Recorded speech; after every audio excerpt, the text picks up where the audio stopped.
Alléluia.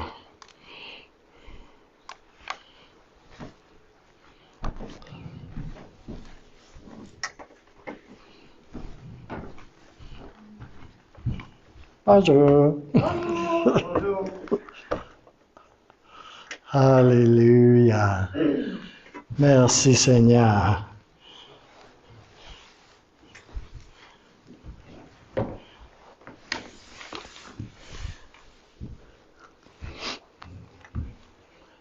Alléluia.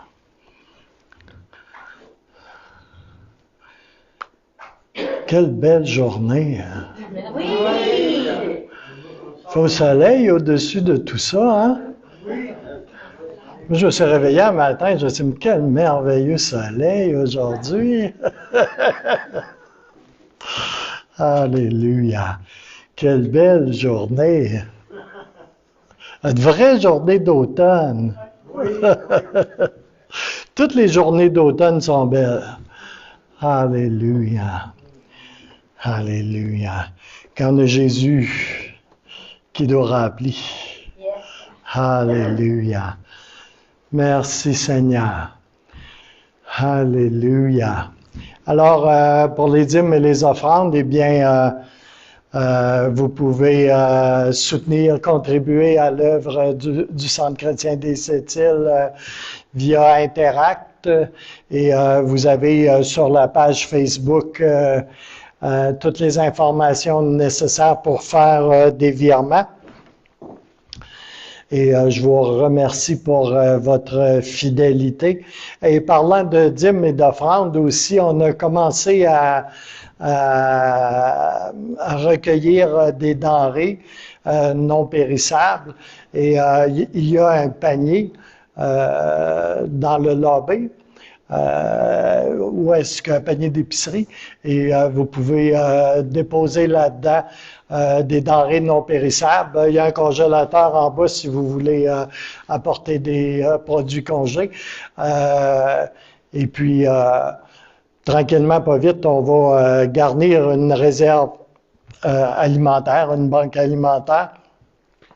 Parce que probablement que dans le temps des fêtes, on va avoir également plusieurs, on a appelé ça souvent des paniers d'amour à faire. Alors, je vous invite à participer, à contribuer. Ça fait partie des dons et des offrandes qu'on donne à la maison du Seigneur pour qu'elle puisse intervenir et puis rencontrer des besoins. Alléluia. Alors, Seigneur, je te remercie pour les dîmes, les offrandes, toutes les contributions, Seigneur. Je prie que tu bénisses, Seigneur, les mains qui donnent, Seigneur, que tu puisses les faire prospérer à tout égard, Seigneur. Dans le beau et puissant nom de Jésus, on prie multiplication. Alléluia. Alors, la prochaine réunion de louange et d'intercession sur place aura lieu le mercredi 20 octobre à 19h. Aussi, je vais prendre un peu d'avance, mais il va y avoir des réunions spéciales qui vont avoir lieu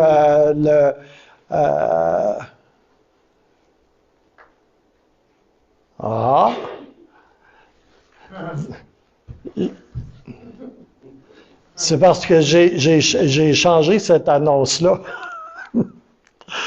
Alléluia. Alors, les prochaines réunions spéciales vont avoir lieu vendredi le 29 octobre à 19h. Et le dimanche 31 octobre, également, dans l'après-midi, à 14h. Et tout le monde est le bienvenu. Ce sont des réunions d'intercession et de louange. Alors, si vous allez sur la page Facebook, vous allez voir cette annonce-là, mise à jour avec les dates et tout. Que je ne sais pas, j'ai oublié de changer celle-là peut-être. Alléluia. Alors, Seigneur, je prie, Seigneur, que tu puisses bénir le partage de ta parole ce matin et que tu puisses me donner l'onction, Seigneur, et une pleine et entière liberté pour dispenser la parole que tu m'as donnée, Seigneur, pour aujourd'hui. Je prie, Seigneur, que nos cœurs s'agrandissent et qu'on puisse recevoir un download du ciel, une mise à jour du ciel, aujourd'hui, ici, ce matin, dans le beau et puissant nom de Jésus. Alors, le titre du message ce matin, c'est 3 clés ou 3 conditions au réveil. J'ai pas pu me retenir plus longtemps, alors j'ai commencé ma méditation et ma démarche avec les paroles en rouge de Jésus dans une édition du Nouveau Testament que j'ai. Et la deuxième parole qui sort de la bouche de Jésus et qui est répertoriée dans l'Évangile de Matthieu, c'est « L'homme ne vivra pas de pain seulement, mais de toute parole qui sort de la bouche de Dieu. » Alléluia. C'est bon, hein? Oui. Alléluia.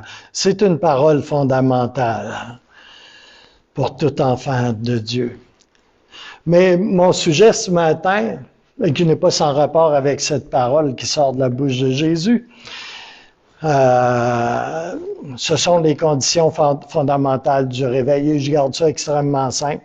Les 2 premières conditions du réveil, selon Jonathan Edwards, Charles Finney, Billy Graham et bien d'autres hommes de Dieu, les 2 premières conditions à la base sont la prière fervente, ou une prière à un niveau extraordinaire, pourrait-on dire, et l'unité. C'est ce que Jonathan Edwards pensait, c'est ce que plusieurs autres après lui ont pensé. Et oui, sur l'unité, il y a beaucoup de choses à dire, effectivement. Et sur la prière aussi, par ailleurs. La prière à un niveau extraordinaire, je ne pense pas que ça réside dans le fait de multiplier les mots, de dire beaucoup de mots, de faire beaucoup de prières. OK? Je pense pas que c'est là le secret. Et l'unité et la prière, je crois que cela nous parle de nous positionner individuellement et corporativement avec le Seigneur. Que c'est plus une affaire de positionnement, position du cœur face au Seigneur et à sa parole. Mais ici, ce matin, à ces 2 premières conditions qui sont très standards dans l'histoire de l'Église et des réveils, je veux d'emblée ajouter une 3e condition. Une 3e condition très, très, très à la mode. L'obéissance radicale. Et je veux surtout aborder ce matin cette 3e condition parce que c'est ça que le Seigneur m'a donné samedi matin. Samedi matin, je prends un temps avec le Seigneur, comme les autres jours de la semaine par ailleurs. Et puis, j'avais pas encore une direction pour le message de ce matin. Alors, ce que je vais lire plus avant dans la prédication, c'est littéralement le passage des Écritures que je lisais samedi matin. Alors, c'est pas un texte que j'ai cherché pour étayer, on va dire, la troisième condition que je vais vous parler ce matin. L'obéissance. L'obéissance a besoin d'être radicale. Et une obéissance radicale, c'est beaucoup une obéissance immédiate.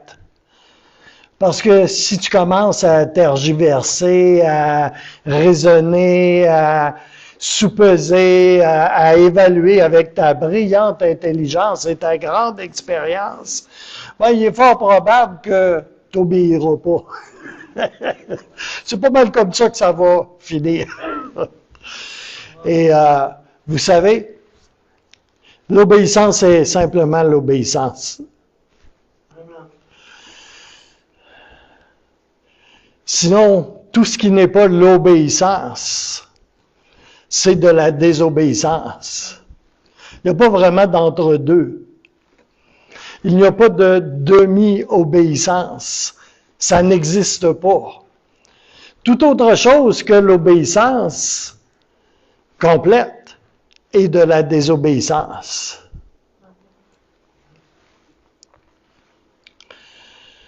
Le sujet de l'obéissance est dans la Bible d'un couvert à l'autre. J'ai amené ma Bible Esprit et Vie ce matin, à la place d'avoir apporté ma Scofield bien-aimée.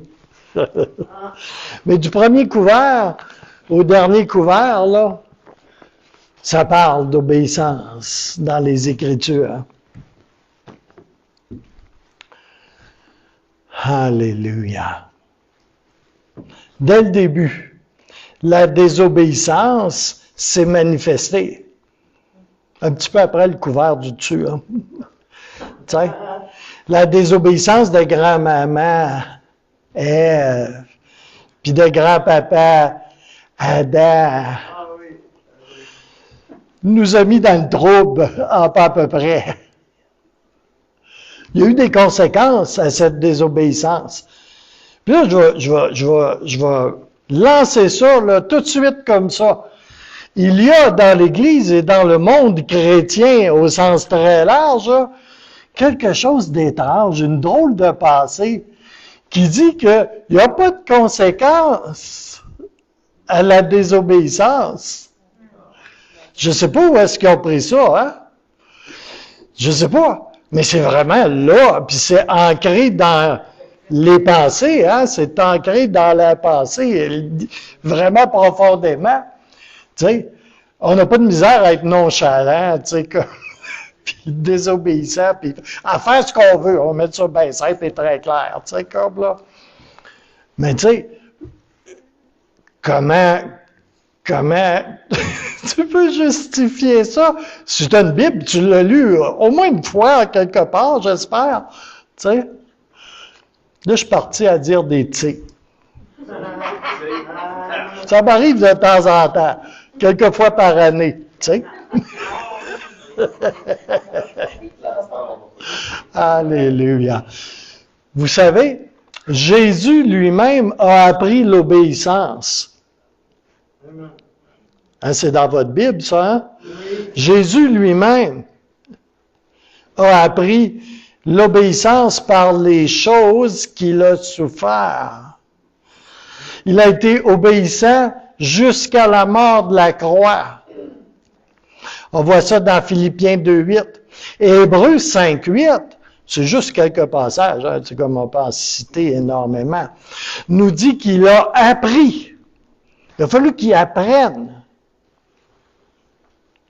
Bien qu'il fût fils, l'obéissance par les choses qu'il a souffertes.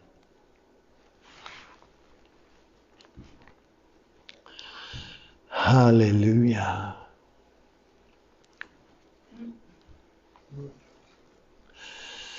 Je vais parler de mon passage à la base de cette prédication-là.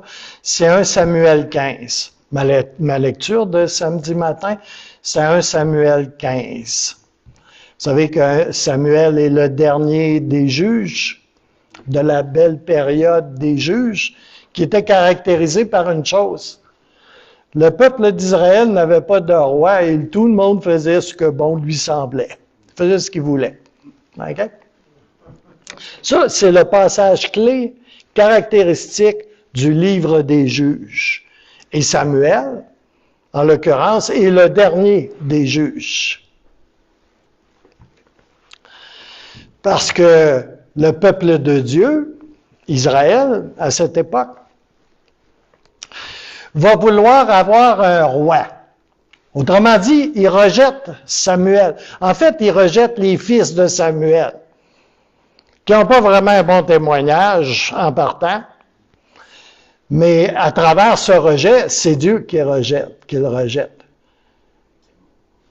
Okay? Ils veulent avoir un roi comme tous les autres.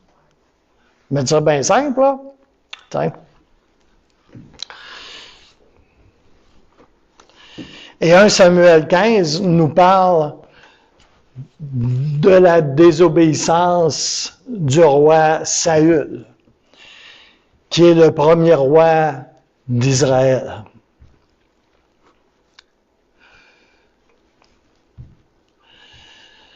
Oh, hallelujah.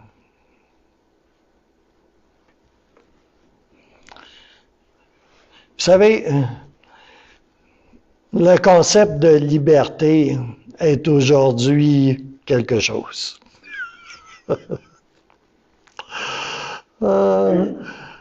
C'est pas un concept qui est défini par ce que la parole de Dieu dit.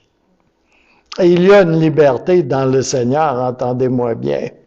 Il y a une plus grande liberté que dans tous les autres concepts tels que définis par la société séculière ou la culture dans laquelle on vit, et de très loin. Mais le concept de liberté a été galvaudé, même dans l'Église, à un point assez spécial. Alléluia. Mais tu sais, on est passé, je parle en général, là, dans l'histoire de l'Église récente, on est passé de beaucoup de légalisme, tu sais, à l'extrême opposé. C'est ça qui s'est passé. Alléluia. Fait que là, il y a des gars comme moi qu'on appelle des pasteurs, des enseignants, des docteurs, des prophètes qui essayent de ramener un peu les affaires. Alléluia. Fait que des fois, là, ils ne sont pas trop aimés à cause de cela. Mais vous savez, le Seigneur nous a rendus libres. Pourquoi? Pour faire tout ce que Gilles veut. Non, pour faire sa volonté. Pour le servir. Il ne m'a pas rendu libre pour une autre raison que ça, là. C'est aussi simple que ça. Il m'a rendu libre pour que je le serve. Alléluia. Pour que je sois libre de suivre Jésus. Pour que je sois libre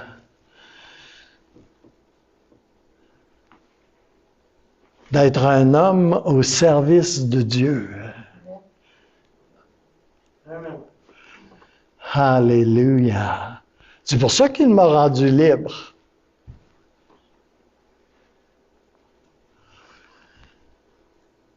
Et il y a une formidable liberté dans ça. Alléluia. Si tu penses que le Seigneur t'a rendu libre pour faire tout ce que tu veux, comme quand tu le veux, il y en a qui pensent ça, là. L'admettront peut-être pas, le confesseront peut-être pas ouvertement, parce qu'en quelque part, il y a comme une petite araignée là-dedans, il y a un petit quelque chose qui gratte en arrière, tu sais, puis que, tu sais, il dit comme, il y a un petit quelque chose, là. C'est pas dans la Bible, ça. Non. Je ne sais pas pour vous, mais moi, la Bible trace la ligne de ma conduite, bâtit le système de croyance dans lequel je fonctionne. Pour moi, la Bible est la parole de Dieu. Et la parole a été faite chair. Et ça, c'est Jésus. Fait que si pour toi, la liberté, c'est faire ce que tu veux, quand tu veux, comme tu veux, tu sais, ben, c'est juste pas dans la Bible. OK? Je vais juste te dire ça. C'est pas là. Et ce que ça veut dire, c'est que tu es asservi. Oui. Ça veut dire que tu es asservi. Vous savez ce que ça veut dire, asservi? Ça veut dire que tu es esclave de beaucoup de choses.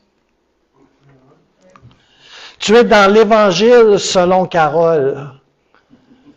Tu es dans l'Évangile selon Gilbert. Ou dans l'Épître aux Barotois. Barrault, en Abitibi.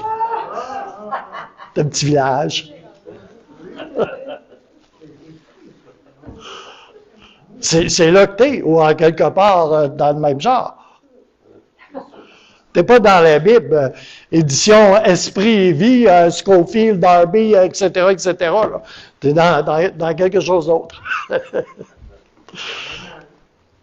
Je dis en rien, mais c'est pas vraiment drôle. Moi, des fois, je choisis entre rire, tu sais, comme là, puis plutôt que de pleurer toutes les larmes de mon corps. Alléluia. Je vais le répéter encore, par exemple, parce qu'il faut que ça dépasse la première couche. La première couche, à la surface de notre compréhension.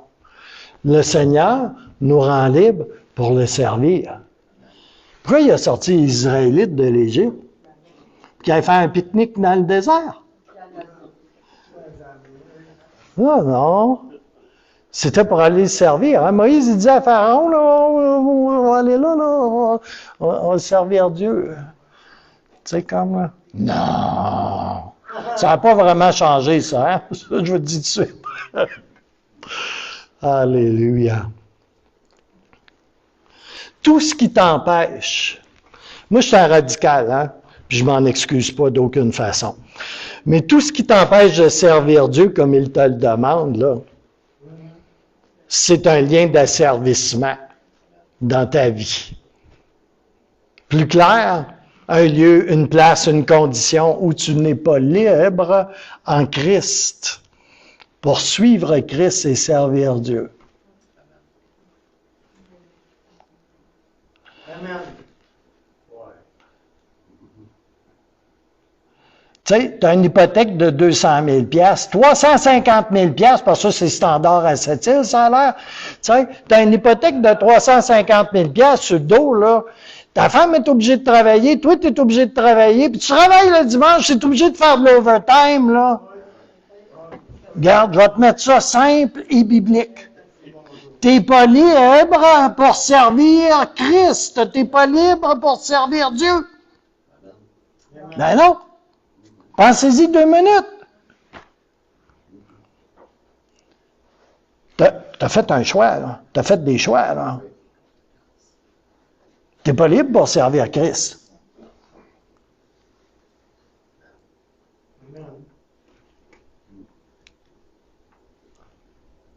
Oui.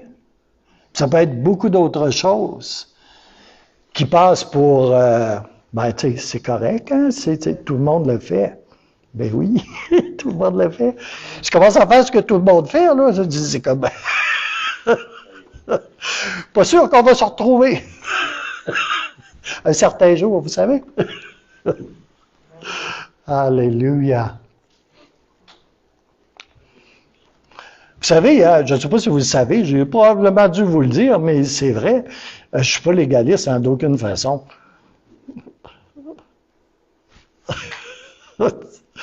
C'est juste la réalité selon la Bible. Tu sais, il y en a qui aiment prêcher acte 2. C'est comme s'il n'y avait rien d'autre qui existait qu'à acte 2.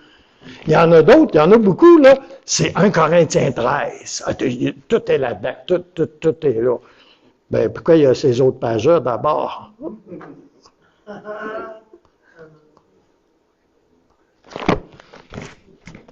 Ça, c'est la parole de Dieu. Ça, c'est la parole de Dieu. Alléluia.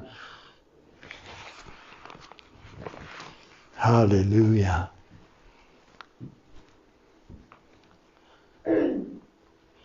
Et la parole de Dieu s'explique par la parole de Dieu, pas par ce que je pense. Vous voudrez bien penser. Alléluia. Oui, il y a plein de choses qui sont là, puis qui peuvent nous empêcher de choisir et de suivre et de servir Christ. Ou le Père, si vous préférez. Puis généralement, ils sont accompagnés de cette longue liste de raisonnements, de justifications innombrables, qui ont tous un point commun, ils sont en parfaite contradiction avec la parole de Dieu et ce que demande la parole de Dieu. En complète contradiction avec la simple obéissance à la parole de Dieu. Alors, on va aller à 1 Samuel 15.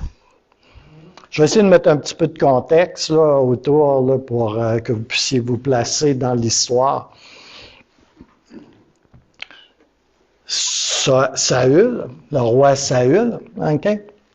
Le nom Saül veut dire désiré, OK? Désiré du peuple. Pas mal ça. Pas nécessairement de Dieu. C'est intéressant de voir que Samuel est le dernier des juges de cette période de l'histoire d'Israël. Samuel est rendu vieux, là, il commence à être pas mal vieux. OK?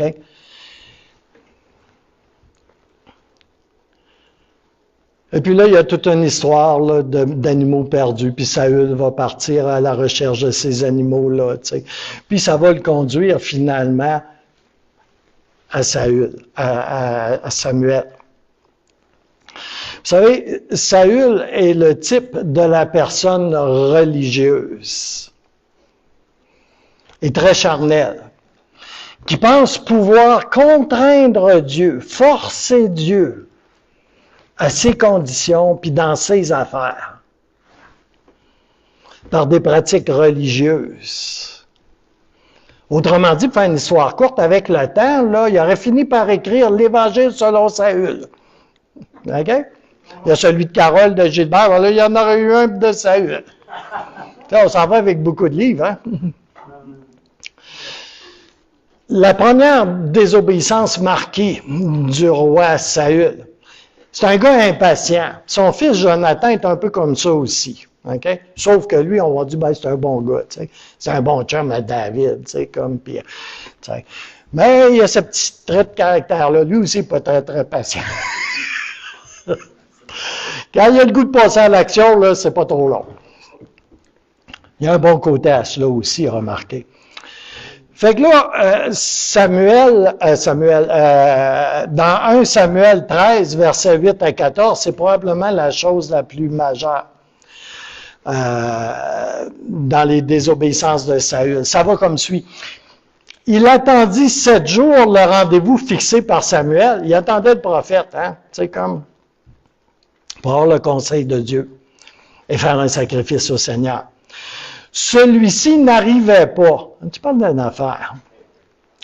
Les soldats commencèrent à abandonner Saül et à se disperser. La gang se dispersait, OK? Puis là, il n'aimait pas bien ça parce qu'il y avait une gang d'ennemis qui l'attendaient, tu sais. Fait que ce qu'on appellerait la faute de Saül, ça va comme suit. Alors Saül dit, « Amenez-moi les bêtes de l'Holocauste et les sacrifices de communion. » Et il offrit lui-même l'Holocauste, ce qui n'était pas permis en ce temps-là. Au moment où il achevait de l'offrir, Samuel arriva. Oh boy! Saül alla à sa rencontre pour le saluer. Samuel lui demanda, « Qu'as-tu fait, Saül? » Saül répondit, « Quand j'ai vu que mes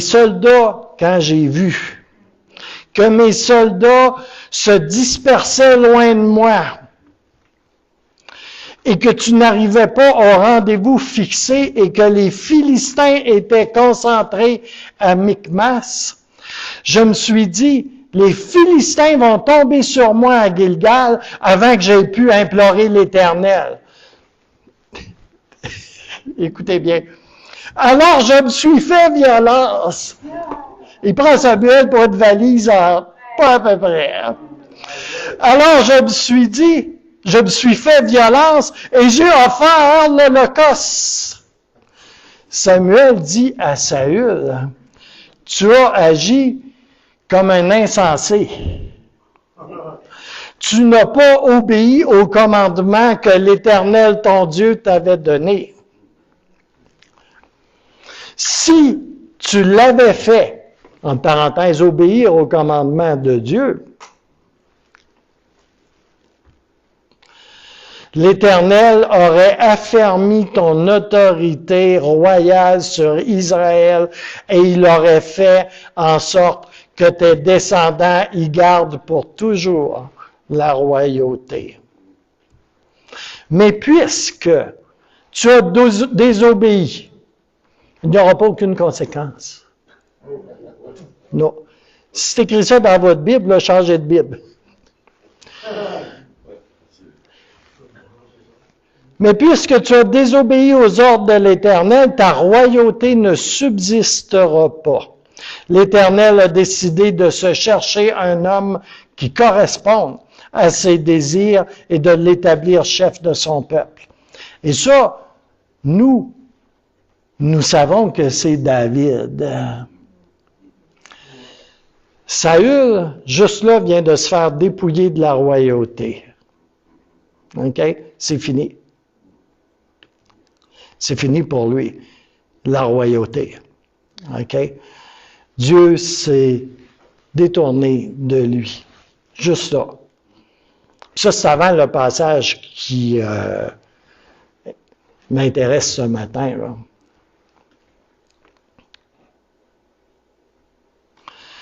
Un peu plus loin. Et ça se passe durant une autre guerre. Saül, c'est un héros, là. C'est une pièce d'homme. Là, il dépasse les autres d'une tête, puis il est beau, il est fin, il est grand, il est fort. Exactement le type de leader que tu veux avoir. Tu dis, lui, c'est comme, il serait beau, sa face sur des timbres, comme, là, ça ferait des belles statues, comme, puis tout, là, comme. Je disais un commentaire, puis ça c'est une parenthèse, je disais un commentaire au sujet des... tu sais, la mode est beaucoup culture de coaching, tu sais, puis de leadership, tu sais. Puis il y en a, ils viennent d'entrer là-dedans, là, mais ça fait genre comme 40 ans, là, tu sais, que ça balaye l'Église, ces choses-là, tu sais. Tu sais. Puis le gars faisait valoir une chose, tu sais, comme là, il dit, si Jésus aura fait appel à une équipe de coaching, là, puis de leadership, là, sais-tu c'est quoi qu'auraient été les recommandations, sérieusement? Hey, flush-moi cette gang-là, là, tu sais, qui sont devenus apôtres plus tard, là, débarrasse-toi de ça, cette gang-là! Il n'y en a pas un qui a les qualités, tu sais, comme pour être un leader, tu sais, comme là. Puis, tu sais, comme pour fonctionner dans qu'est-ce que tu veux qu'il fonctionne, tu sais, comme là, débarrasse-toi de ça. Le seul, peut-être, que tu pourrais garder, là, tu sais, qu'il y a de la drive, puis qu'il y a, tu sais, comme ce que ça prendrait, là, un peu, là, puis tout ça, ben, ça serait Judas.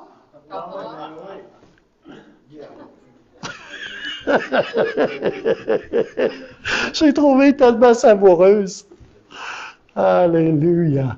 C'est avec ça que Jésus a travaillé. Alléluia. Alléluia. Vous savez, je vais lire 1 Samuel 15. C'est un chapitre. Alléluia. Il y a mon petit cordon noir. Alléluia.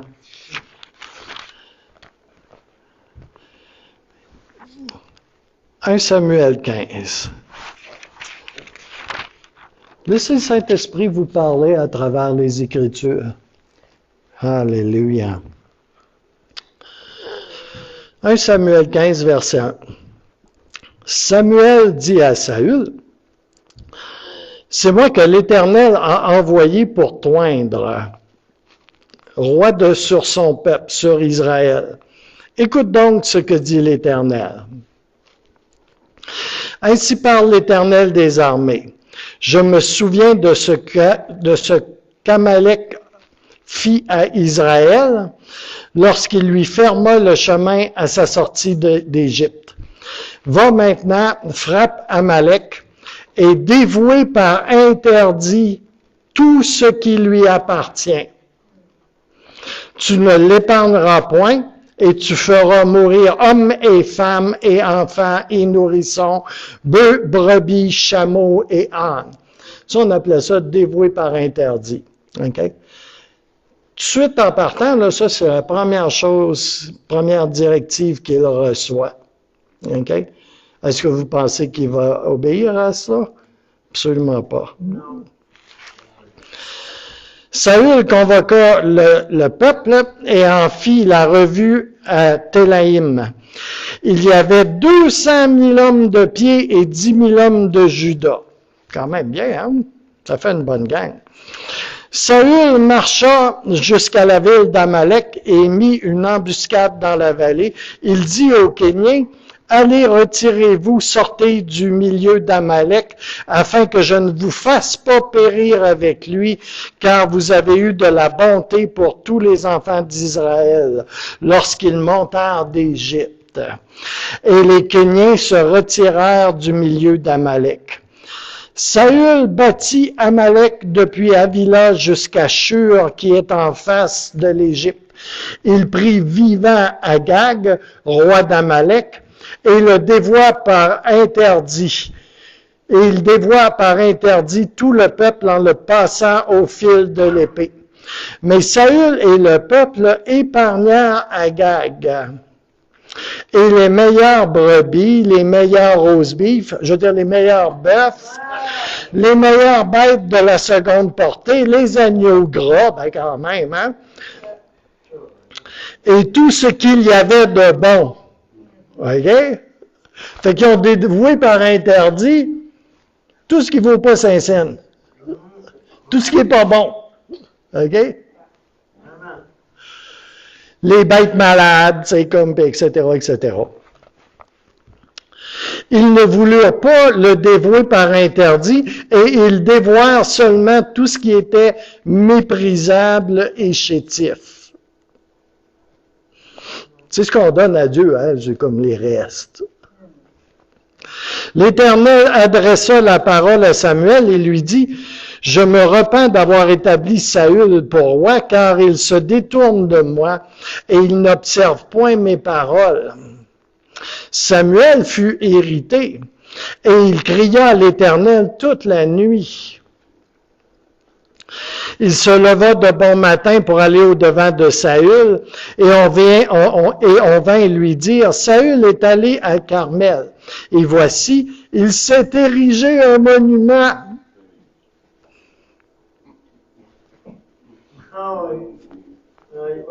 Amen. C'est pas pire, hein? Oui. Ah. Ça, c'est comme... Puis il s'en est retourné et passant plus loin, il est descendu à Gilgal. Samuel se rendit auprès de Saül et Saül lui dit, « Sois béni de l'Éternel. J'ai observé la parole de l'Éternel. » Il dit ça pour vrai, là.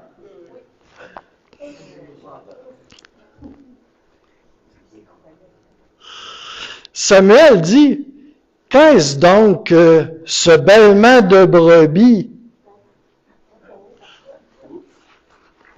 Oui, oups, ça pas à peu près. Qui parvient à mes oreilles et ce mugissement de bœuf que j'entends. Ça peut être des sons qu'il avait enregistrés sur son iPhone, ou on ne sait pas, hein? On ne sait pas trop. Saül répondit, « Ils les ont amenés de chez les Amalécites. » Ils, c'est comme... Il n'y a rien à faire là-dedans, là. C'est comme, il n'en manque pas une, hein? C'est comme, ils les ont amenés de chez les Amalécites parce que le peuple a épargné les meilleures brebis et les meilleurs bœufs afin de les sacrifier à l'Éternel, ton Dieu. Et le reste, nous l'avons dévoué par interdit. Samuel dit à Saül, arrête. OK? Parole de sagesse. C'est comme, arrête. T'es juste mieux d'arrêter. Ferme-la. Et je te déclarerai ce que l'Éternel m'a dit cette nuit. Et Saül lui dit, parle. Samuel dit, lorsque tu étais petit à tes yeux, ça faisait déjà un bon bout de temps, hein? N'es-tu pas devenu le chef des tribus d'Israël et l'Éternel ne t'a-t-il pas oint pour que tu sois roi sur Israël? L'Éternel t'avait fait partir en disant, va et dévoue par interdit ces pécheurs, les Amalécites. Tu leur feras la guerre jusqu'à ce que tu les aies exterminés. Pourquoi n'as-tu pas écouté la voix de l'Éternel? Pourquoi t'es-tu jeté sur le butin? OK? C'est clair, hein? Pourquoi t'es-tu, toi, Saül, jeté sur le butin? On est loin du discours que Saül tient. Et as-tu fait ce qui est mal aux yeux de l'Éternel? Saül répondit à Samuel, j'ai bien écouté la voix de l'Éternel et j'ai suivi le chemin par lequel m'envoyait l'Éternel. J'ai amené Agag, au roi d'Amalek, et j'ai dévoué par interdit les Amalécites, mais le peuple a pris sur le butin des brebis et des bœufs comme prémisse de ce qui devait être dévoué, afin de les sacrifier à l'Éternel ton Dieu à Gilgal. Mais quand même du front, hein? C'est comme... Il se croit, là. Samuel dit, l'Éternel, et ça c'est majeur. Samuel dit, l'Éternel trouve-t-il du plaisir dans les holocaustes et les sacrifices? Comme dans l'obéissance à la voix de l'Éternel. Voici, l'obéissance vaut mieux que les sacrifices. C'est tellement majeur comme déclaration. Et l'observation de sa parole vaut mieux que la graisse des béliers. Oui. Car la désobéissance, et ça c'est puissant, c'est tellement puissant comme affirmation. car la désobéissance est aussi coupable que la divination.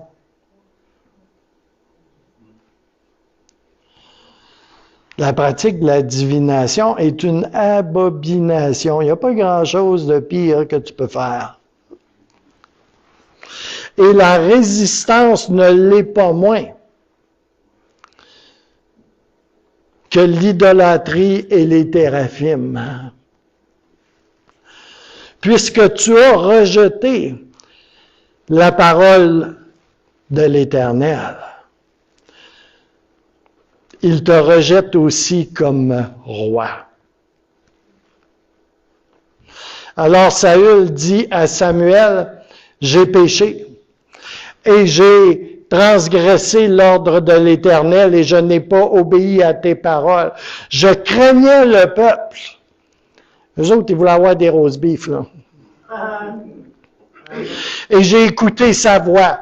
Maintenant, je te prie, pardonne mon péché, reviens avec moi et je me prosternerai devant l'Éternel.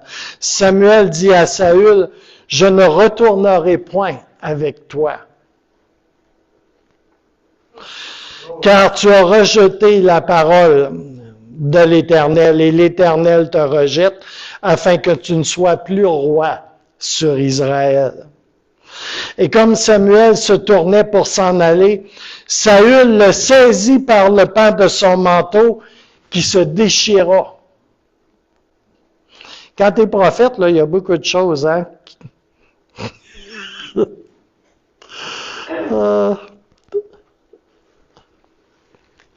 Samuel lui dit, l'Éternel déchire. Tu as déchiré le manteau, hein? Mais l'Éternel déchire. Aujourd'hui, de dessus toi, la royauté d'Israël et il la donne à un autre qui est meilleur que toi. Celui qui est la force d'Israël ne ment point et ne se repent point, car il n'est pas un homme pour se repentir. Saül dit encore, j'ai péché. Maintenant, je te prie, honore-moi en présence des anciens de mon peuple. Honore-moi en présence des autres. On a sauvé la farce un peu, non? Et en présence d'Israël, reviens avec moi et je me prosternerai devant l'Éternel, mon Dieu. Enfin, un petit deal.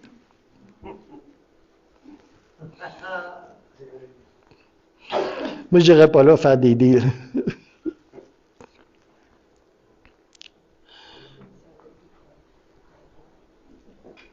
Samuel retourna et suivit Saül. Et Saül se prosterna devant l'Éternel. Puis Samuel dit, amène Agag, roi d'Amalek. Et Agag s'avança vers lui d'un air joyeux. Tu sais, ton ennemi s'avance vers le prophète avec un air joyeux. Il pense qu'il est au-dessus de ses affaires, là, tu sais, ça va bien, t'as encore envie. Il disait, certainement, l'amertume de la mort est passée. Samuel dit, de même que ton épée a privé des femmes de leurs enfants, ainsi ta mère entre les femmes sera privée d'un fils. Et Samuel mit Agag en pièces devant l'Éternel à Gilgal. Samuel partit pour Rama et Saül monta dans sa maison à Gibéa. Samuel n'alla plus voir Saül jusqu'au jour de sa mort, car Samuel pleurait sur Saül, parce que l'Éternel se repentait d'avoir établi Saül, roi d'Israël. Vous savez, et on va le voir un petit peu plus loin dans le cours de la prédication, mais Saül, s'il se serait vraiment repenti et serait revenu au Seigneur, il n'aurait pas été rétabli comme roi d'Israël. Parce que cela était arrêté, c'était un décret de Dieu. Mais il aurait pu revenir au Seigneur, et c'est pas ça qui va se produire. C'est pour ça qu'on dit que Saül est un type de qu'est-ce que c'est un homme charnel. Un homme qui fait ce qu'il veut.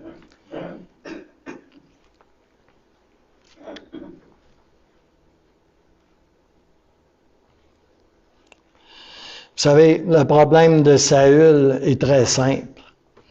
Il ne s'était pas engagé à faire intentionnellement toute la volonté du Seigneur de tout son cœur.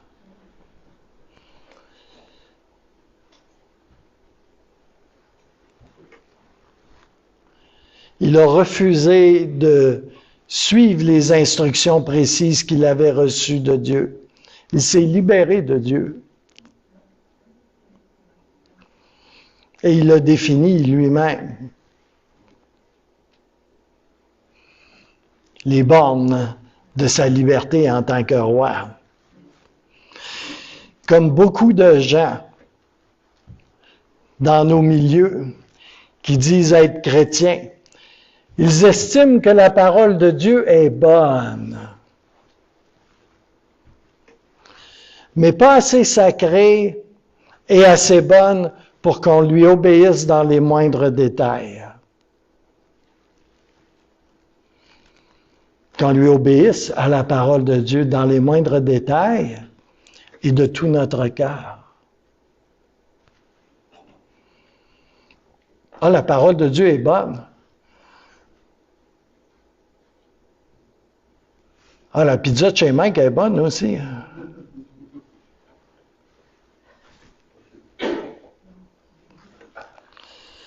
Dans le cas de Saül, son rejet, parce qu'il n'a pas obéi, mais il a rejeté la parole de Dieu. Puis c'était pas la première fois qu'il désobéissait. Dès les débuts, quand il avait pris la place de Samuel pour offrir un sacrifice et faire ce qui lui passait par la tête,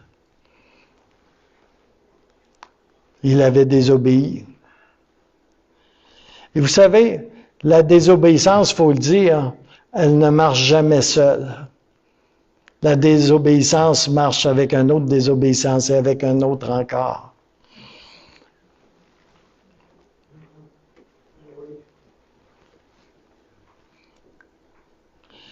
Je reviens à 1 Samuel 15, versets 22 et 23. Les holocaustes et les sacrifices font-ils autant plaisir à l'Éternel que l'obéissance à ses paroles? Non, car l'obéissance est préférable au sacrifice. La soumission vaut mieux que la graisse des béliers, car l'insoumission est aussi coupable que le péché de divination, et la désobéissance aussi grave que le péché d'idolâtrie. Puisque tu as rejeté les ordres de l'Éternel, lui aussi te rejette et te retire la royauté. C'est intéressant. Obéir de tout son cœur à la parole de Dieu est préférable à n'importe quoi d'autre.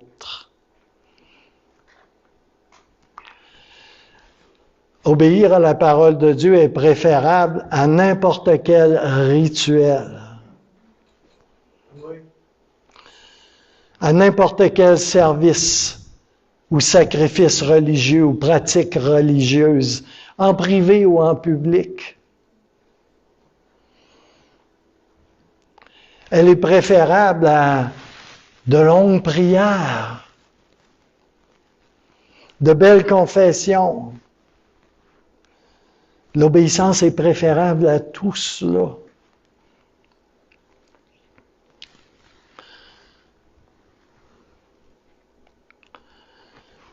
Vous savez comment Saül a péché? Je vais vous le mettre là, très clair. Comme beaucoup d'entre nous, Saül a péché outrageusement en préférant sa conception personnelle.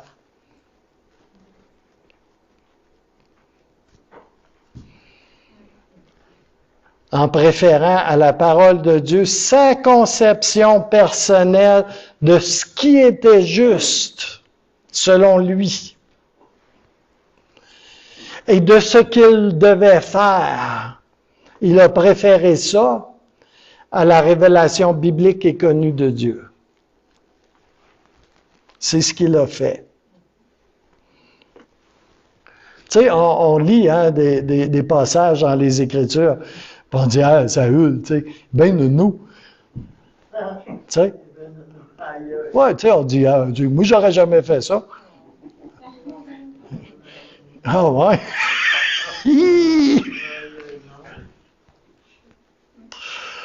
Oh boy! T'es certain de ça? Tu sais, c'est facile, c'est comme il est dit dans la parabole, c'est facile de lancer une roche. Hein? Il dit que c'est facile.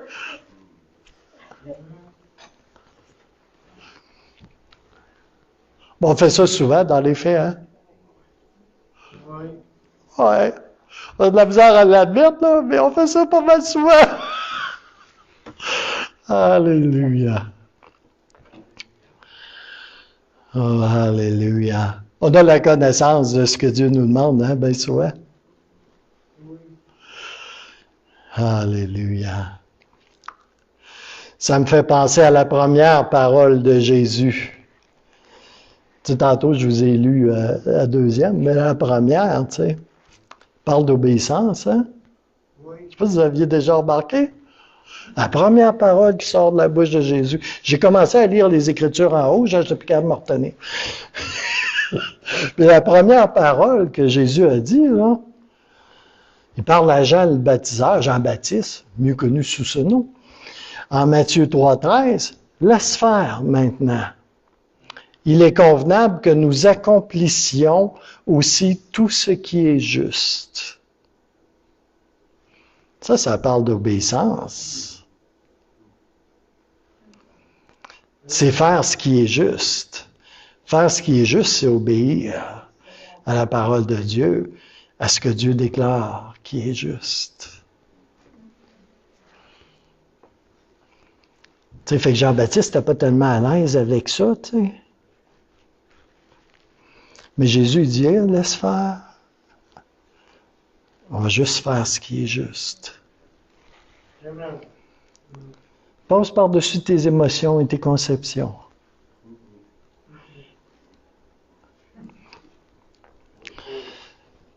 Ce même péché, typifié ici par Saül, on aurait pu prendre d'autres personnages.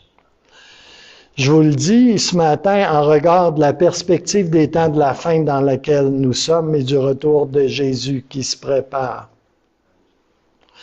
Ce même péché de Saül, en l'occurrence, sera, et pas juste sera, mais il est déjà à l'origine de la grande apostasie, de la fin des temps qui précède la venue, l'arrivée, la manifestation du retour de Jésus sur la terre. Il y a des versets sur l'écran par rapport à cela. Le retour de Jésus, je parle.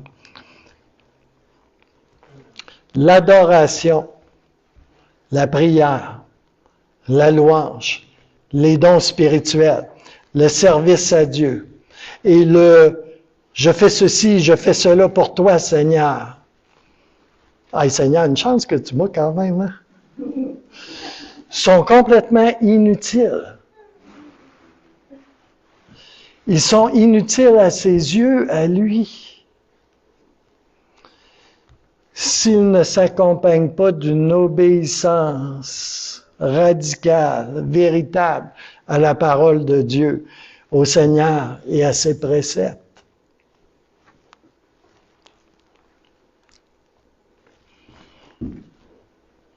Tu sais, il y a beaucoup de choses qu'on fait, là, on les fait parce qu'on veut les faire, hein? C'est pas parce qu'on a reçu une directive de la part du Seigneur pour les faire. Puis c'est correct, là.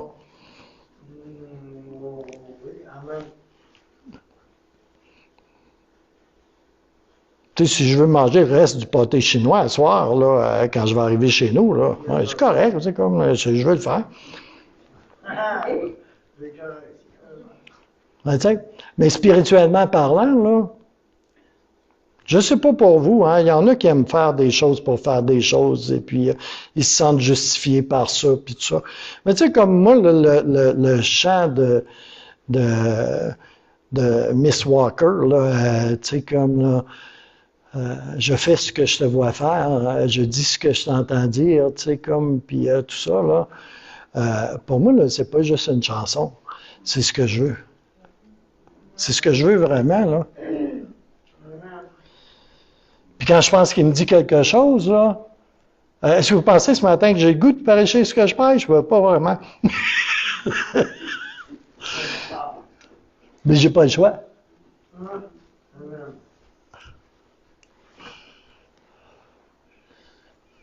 Je veux de tout mon cœur faire ce qu'il me dit de faire, dire ce qu'il me dit de dire, prier ce qu'il me demande de prier. Alléluia.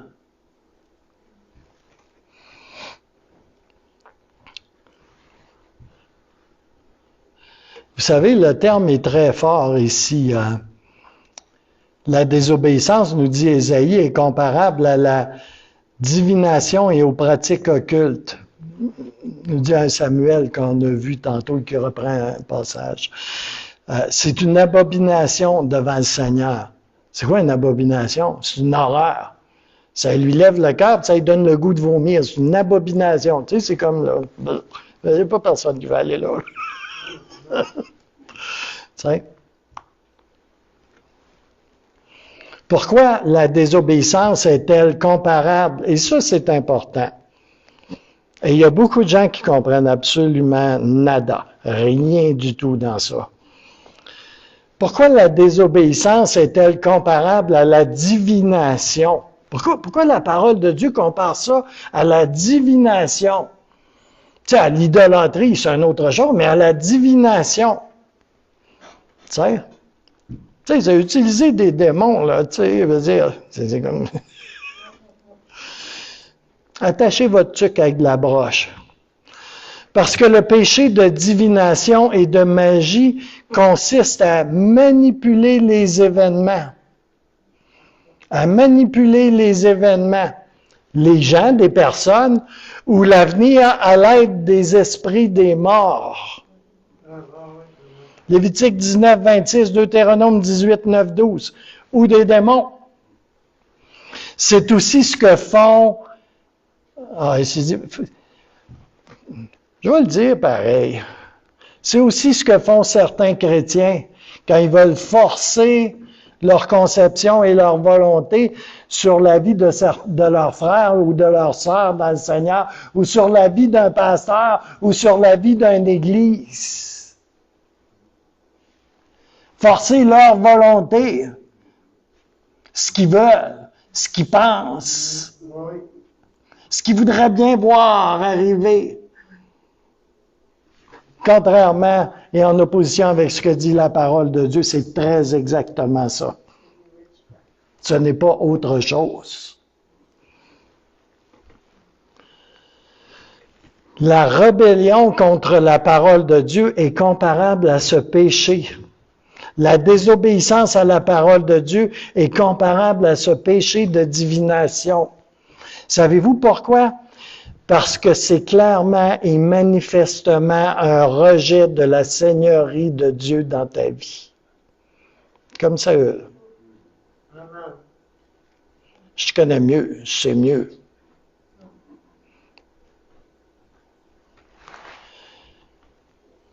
C'est un rejet de la seigneurie de Dieu dans ta vie. Et c'est de toute évidence un effort qui est fait pour déterminer le cours des choses d'une manière différente de celle voulue par Dieu. Faire ta volonté et l'imposer plutôt que de faire sa volonté et de lui obéir. C'est ce que c'est. C'est tellement évident. Le type de Saül, le type standard du chrétien charnel, qui joue quelquefois à être bien spirituel, ils pensent qu'ils peuvent ajuster et comprimer Dieu le Saint-Esprit et Jésus, et même le Père dans leur conception. Ils prient pas Dieu, ils plient Dieu, ou pensent le plier, ou se l'imaginent en tout cas. Vous savez, la divination et toutes ces choses-là, je suis bien placé pour en parler.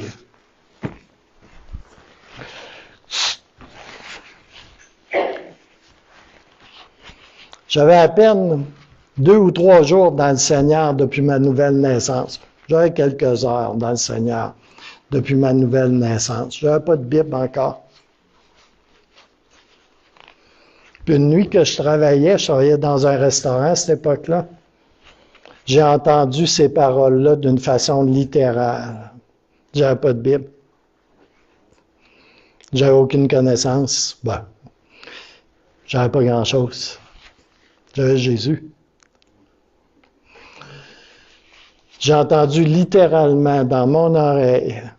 Je sais que je vais être tannant avec ça. Hein? J'entends souvent la voix audible de Dieu. Mais tu sais, il y en a d'autres qui font ça aussi. OK? Tu sais, des fois, on passe pour étrange, là, mais regarde. J'en connais plusieurs autres qui ont cette maladie. J'ai entendu littéralement Deutéronome 18:10. OK? Qu'on ne trouve chez toi personne qui fasse passer son fils ou sa fille par le feu. Personne qui exerce le métier de devin, d'astrologue, d'augure, de magicien, d'enchanteur. Personne qui consulte ceux qui invoquent les esprits ou disent la bonne aventure. Personne qui interroge les morts, car quiconque fait ces choses est en abomination à l'Éternel. Je vais vous dire une chose, là, j'ai fini mon chiffre pas mal rapidement. D'ailleurs, quand je travaillais à ce restaurant-là, c'est arrivé plusieurs fois que j'ai fini mon chiffre pas mal rapidement. Il y avait des choses à régler, puis ça pressait.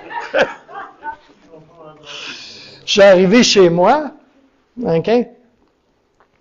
Moi, j'avais une bibliothèque, là, qui valait des dizaines de milliers de dollars. Tu sais, c'est comme, là, j'exagère pas, là. C'est comme si c'était des pans de mur. J'ai commencé à sélectionner certaines tablettes de mon pan de mur. Puis j'ai commencé à les brûler dans mon poêle à bois que j'avais au sous-sol. Tout de suite. Ça, on appelle ça obéir. J'en ai brûlé une shot. Puis peut-être c'était mon imagination, mais je vais vous dire quelque chose. J'entends encore le son. Ce poêle à bois-là, là, il rugissait puis il grondait là, d'une façon pas vraiment normale. Alléluia.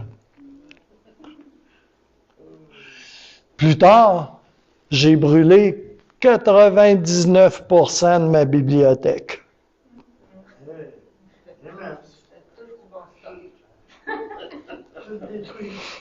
Ouais. Bill d'électricité était bas, ce mois-là.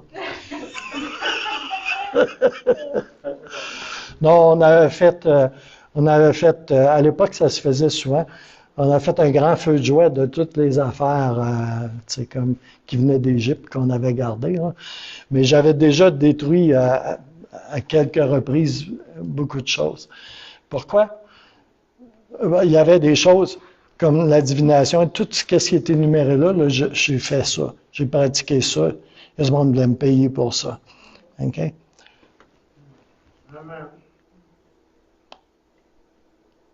Dieu est bon. Hein? Tiens. Puis le reste de la bibliothèque, qui était des ouvrages de philosophie, de poésie, de littérature, j'avais des collections complètes. Là. Je m'en suis tout débarrassé. Savez-vous pourquoi? Parce que le Seigneur m'avait montré que mon cœur était attaché à ça. Puis attaché. Puis plus tard, quelques mois après ça, le Seigneur a opéré une grande délivrance dans ma vie. Et vous savez ce que je crois avec le recul? C'est que à cette époque-là, le fait que j'aille obéir à ce qu'il me disait, c'est probablement les moments les plus capitaux, le moment capital, où est-ce que c'est joué beaucoup de choses qui ont déterminé la trajectoire que j'aurais dans le Seigneur. Si je n'aurais pas obéi à ça, là, je ne serais pas ici. Je ne prêcherais pas la parole de Dieu, c'est sûr. Bien certain. Je n'aurais jamais entré dans ce que Dieu avait pour moi.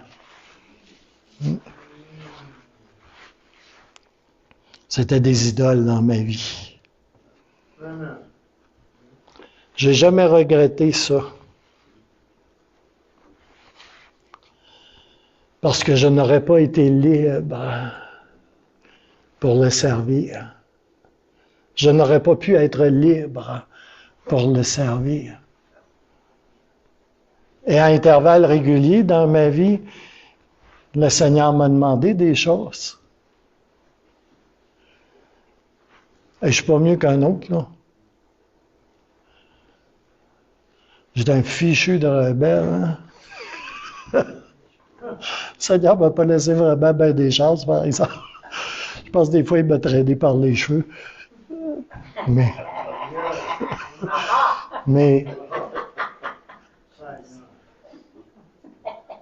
le Seigneur est bon.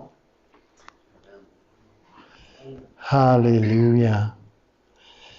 Et vous savez, à travers ça, à chaque fois, il m'a rendu un peu plus libre pour le servir.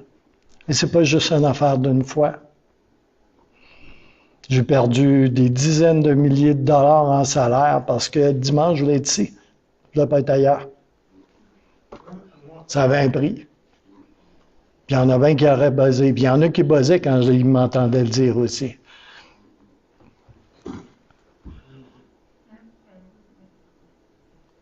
L'obéissance vaut mieux que les sacrifices, de venir à la messe, de faire des belles prières spirituelles, de faire tout ce que vous voulez. L'obéissance à la parole de Dieu, à la volonté connue de Dieu dans nos vies, vaut mieux que tout le reste. Alléluia. Fait que là, dites pas, il a dit, pasteur, il a dit qu'on n'a pas besoin d'aller à l'église. Ben là, on va dire, lis ta Bible. Pas ça que je suis en train de dire. Ne négligez pas vos assemblées comme certains le font. N'abandonnez pas vos assemblées comme certains le font. Et etc., etc. Et je me demande, par ailleurs, vu qu'on parlait des trois clés, tu sais, la prière, tu sais, l'unité, tu sais, comme les trois clés du réveil, individuel et corporatif, tu sais, l'obéissance, tu sais, tu vas pas à l'église, tu vas être en unité avec qui? Avec toi-même, puis ton assiette de spaghettis. Ah, c'est vrai, tu vas être en unité avec Dieu.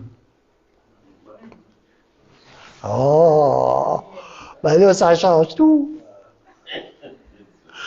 Saül vient d'être free, mon homme. Alléluia. Ça, je vais vous dire, là, c'est l'arnaque du siècle. Ça sera un autre sujet, un autre jour. Alléluia. Alléluia. C'est pas vraiment une prédication, comment qu'on appelle ça? En anglais, on dit sugar-coated preaching. C'est pas tout à fait la prédication bonbon roulé dans le sucre, puis dans les colorants et saveurs artificielles, on va dire. Mais c'est ce que le Seigneur m'a donné. Et vous savez,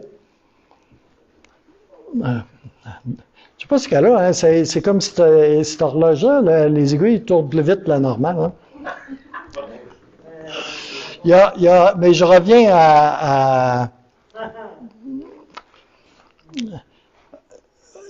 à l'histoire de Saül. Vous savez, il y a des conséquences à la désobéissance. T'sais. Puis même si je suis un prêcheur de l'amour du Père, puis de la grâce, puis comme, il reste qu'il y a des conséquences. Puis il faut le dire. C'est ma responsabilité de dire, tout le monde veut être pasteur, tout le monde veut prêcher, tout le monde veut monter sur une tribune. Ça a quelques mois de vie chrétienne, mais ça va enseigner les autres, comme, puis, je veux dire, tout le monde veut, à l'époque de Paul, là, il n'y a pas grand monde qui voulait être pasteur, puis apôtre. Par ça voulait dire que tu serais le prochain lunch du lion dans l'arène, ou que tu te ferais battre, lapider ou crucifier la tête en bas. Il y a beaucoup moins de candidats, savez-vous? Aujourd'hui, tout le monde, c'est comme, c'est ni connu ni dada ni dev, mais c'est un pasteur, comme, anyway. Enseigner, là, tu vas te faire demander des comptes. T'es mieux de ne pas te placer là. Laisse Dieu te placer. C'est beaucoup mieux. Parce que tu vas avoir des comptes à rendre. Là, je viens de m'encourager pas mal, il n'y a pas à dire.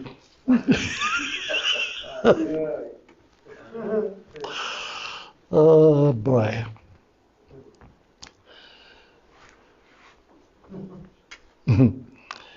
Dans 1 Samuel, un petit peu plus loin, là, ça parle des conséquences qu'il y a eu pour Saül.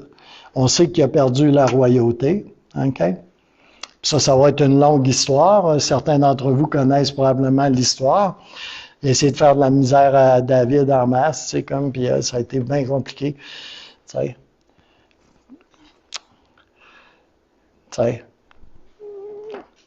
Mais il y a d'autres conséquences que cela aussi. Parce que Saül ne s'est pas véritablement repenti. N'a pas admis, ne s'est pas repenti. La main protectrice de Dieu s'est retirée de sur lui. On va laisser les Écritures dire ce qu'il y a à dire. Or, l'Esprit de l'Éternel s'était retiré de Saül.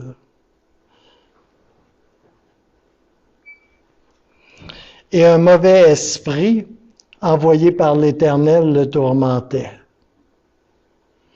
Et les serviteurs de Saül lui dirent, « Tu vois qu'un mauvais esprit envoyé par Dieu te tourmente. Que notre Seigneur veuille parler, tes serviteurs sont devant toi.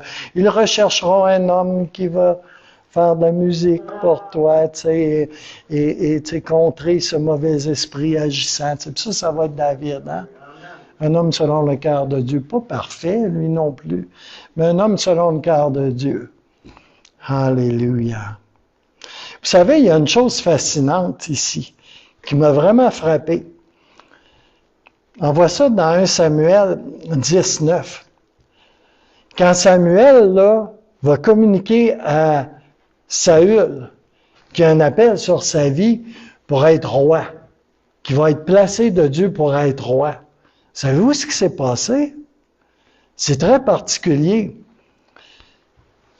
J'avais jamais vu la chose comme ça, à la lumière de ce qui s'est passé par après, on va dire.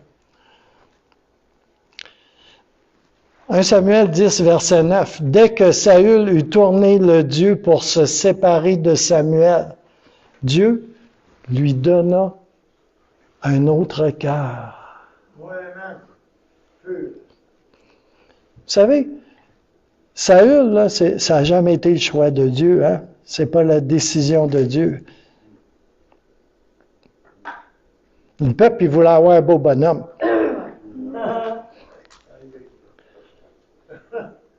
Puis Samuel, il était vieux, puis il était tanné, il était fatigué, là.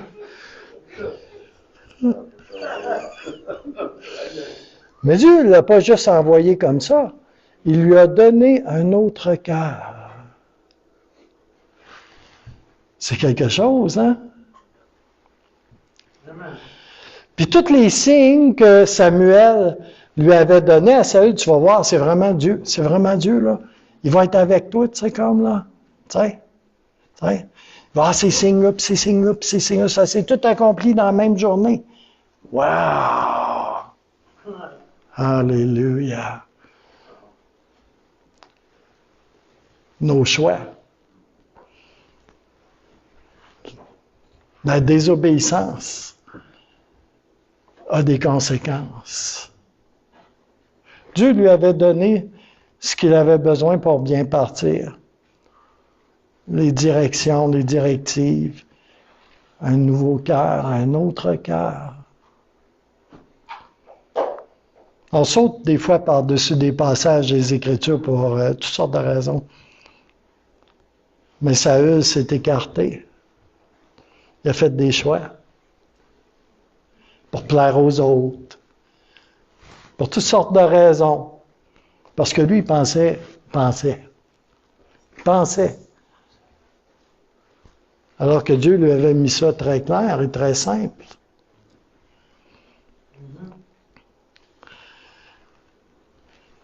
Deutéronome 30.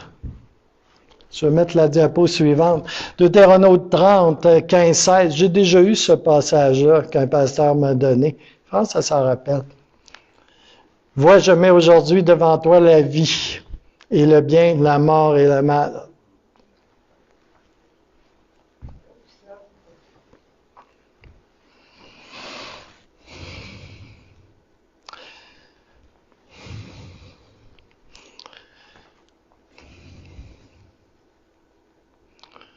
Car je te prescris aujourd'hui d'aimer l'Éternel, ton Dieu.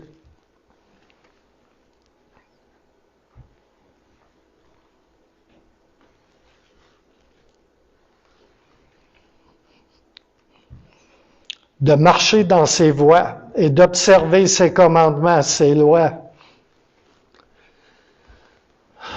et ses ordonnances, afin que tu vives et que tu multiplies et que l'Éternel, ton Dieu, te bénisse dans le pays dont tu vas entrer en possession. Matthieu 7, 21 dit, « Ceux qui me disent Seigneur, Seigneur, n'entreront pas tous dans le royaume des cieux, mais celui-là seul qui fait la volonté de mon Père qui est dans les cieux. » Proverbe 4, 12. Telle voie paraît droite à un homme, mais son issue, c'est la voie de la mort.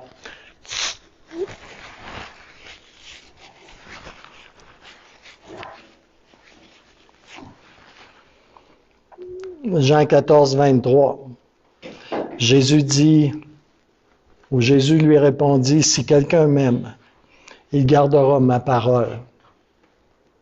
Et mon Père l'aimera. Nous viendrons à lui et nous ferons notre demeure chez lui. » 2 Corinthiens 10, versets 5 et 6. Nous renversons les raisonnements et toute hauteur qui s'élève contre la connaissance de Dieu et nous amenons toute pensée captive à l'obéissance de Christ. Nous sommes prêts aussi à punir toute désobéissance lorsque votre obéissance sera complète.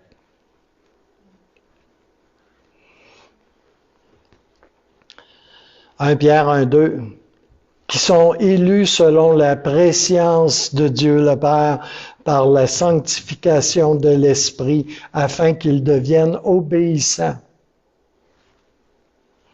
et qu'ils participent à l'aspersion du sang de Jésus-Christ.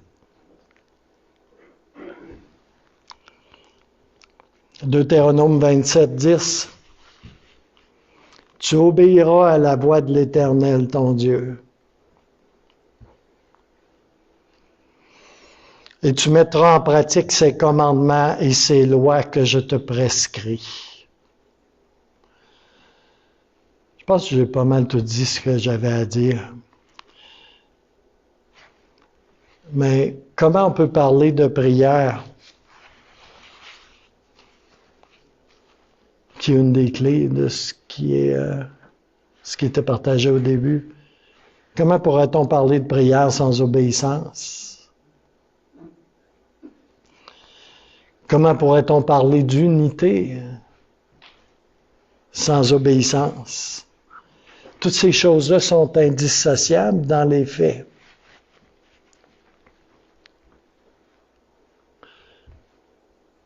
Comment peut-on être en unité, vraiment en unité, ailleurs que sur la base d'une obéissance à la parole de Dieu écrite et révélée? Comment peut-on être en unité sur la base d'une attitude semblable à celle de Saül? Ah, moi, ce que je veux. Je le sais, moi. Oui. Ah. Vous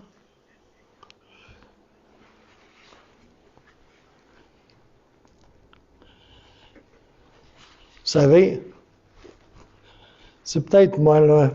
C'est peut-être parce que j'étais tellement rebelle, je ne sais pas. Mais le Seigneur ne m'a pas laissé ben des chances, puis merci Seigneur. Je n'ai pas choisi grand-chose dans ma vie.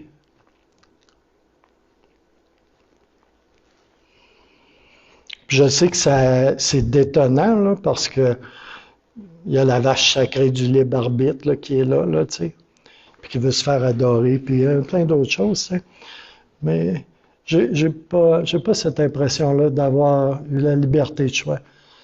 Tu sais, c'est comme... tu sais, ça dépend comment tu as défini la liberté de choix, tu sais. Tu sais, quand il y a un mur de ciment, là, tu peux choisir de continuer puis rentrer dedans, tu sais, comme... Tu sais, c'est ça la liberté de choix, là? Ben, je sais pas sûr. Tu sais.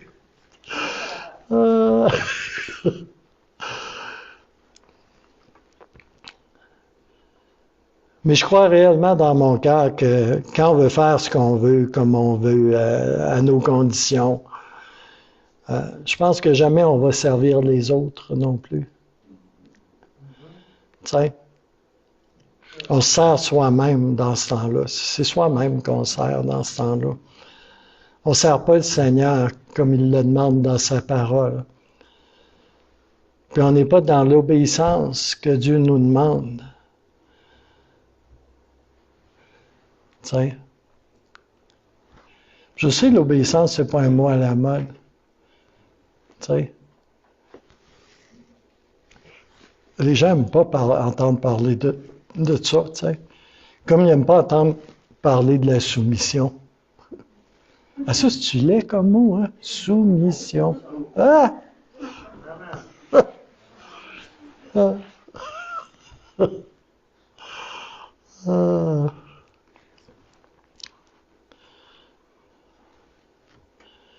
Alléluia. Mais il n'y a pas de réveil sans ça. Personnel, puis corporatif. Corporatif, je parle Église, Assemblée, corps de Christ. Il n'y a pas de réveil sans la prière, qui est en fait comment je me positionne devant le Seigneur. Ah, vous pensez que c'était de dire des mots et égrener des petites billes, là? Non, c'est pas ça. C'est comment je me positionne devant le Seigneur. La communion, on appelle ça aussi, hein? Alléluia.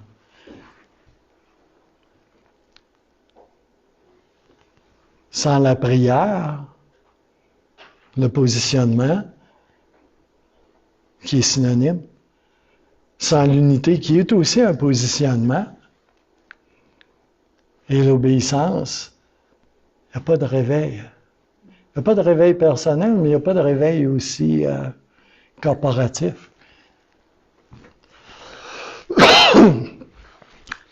Alléluia. Je sais qu'il est 12h10. Je sais que tu exagères, pasteur. Je sais qu'il est 12h10. Mais on pourrait-tu prendre 5 minutes et peut-être juste venir devant le Seigneur à l'autel quelques minutes. Et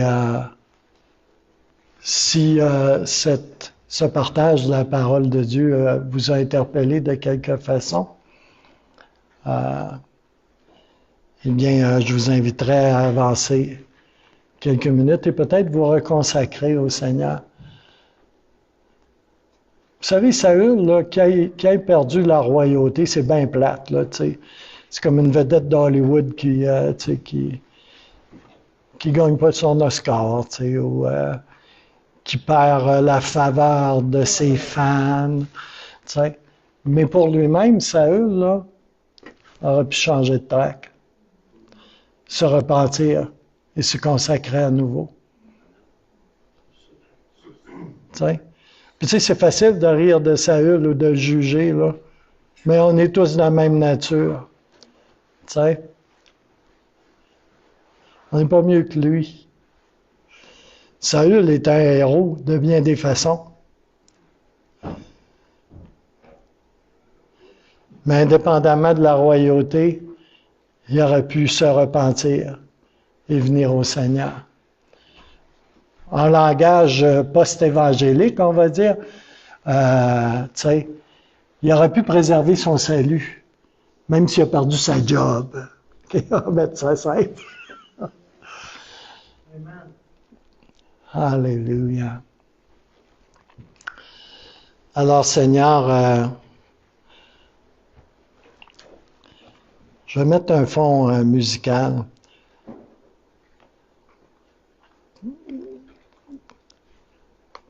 Puis, vous pouvez employer quelques minutes si vous le désirez.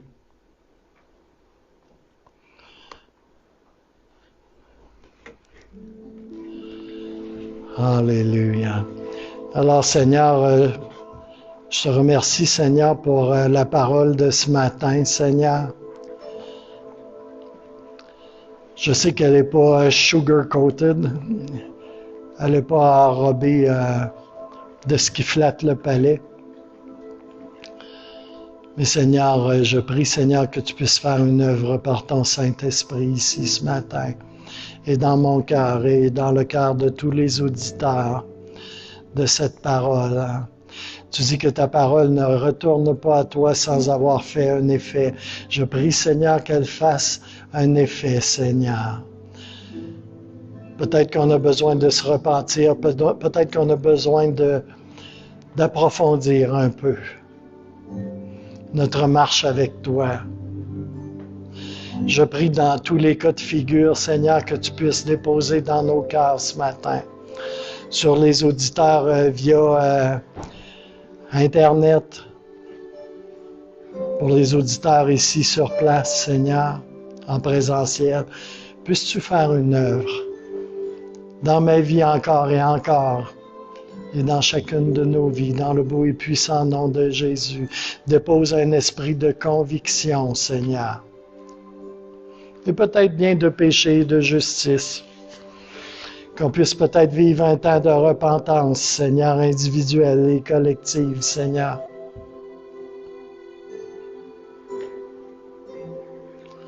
Alléluia. Dans le beau et puissant nom de Jésus, je te remets ce temps qu'on passe à tes pieds. Je te remets cette semaine aussi, pour que tu continues à déposer dans nos cœurs. Tu connais nos cœurs, on veut faire ta volonté, Seigneur. On veut être agréable. On veut, comme Enoch, avoir ce témoignage qu'on marche de façon à te plaire et à être en communion avec toi. Dans le beau et puissant nom de Jésus victorieux. Amen. Si jamais vous avez besoin de prière, vous pouvez lever la main et je vais prier pour vous. Sinon, c'est entre Dieu et vous.